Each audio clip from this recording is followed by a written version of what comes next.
Because most people are trained to just trust only what they can measure instantly, only what they can prove immediately, only what fits neatly into the frame they already have.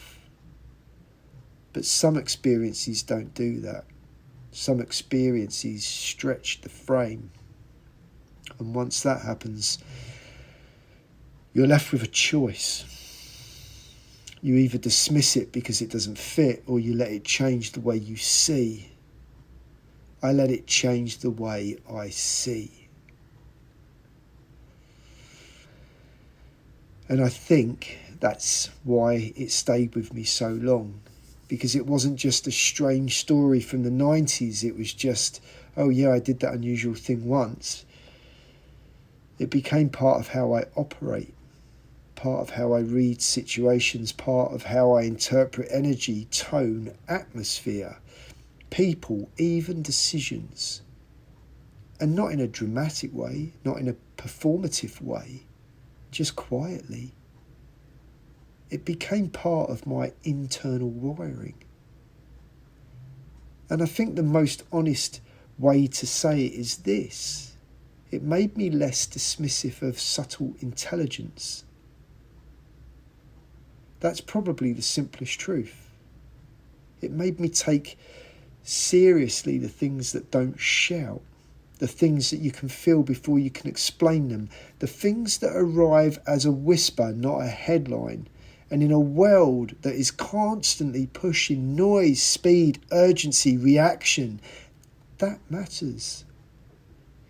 It also gave me a strange kind of humility, because once you've touched something that clearly sits beyond the normal understanding, you stop pretending you've got life fully figured out. You stop acting like the visible layer is the whole story. Well, at least I did. It softened something in me, but at the same time, it sharpened something too. That combination is hard to explain. Softer in ego, sharper in perception.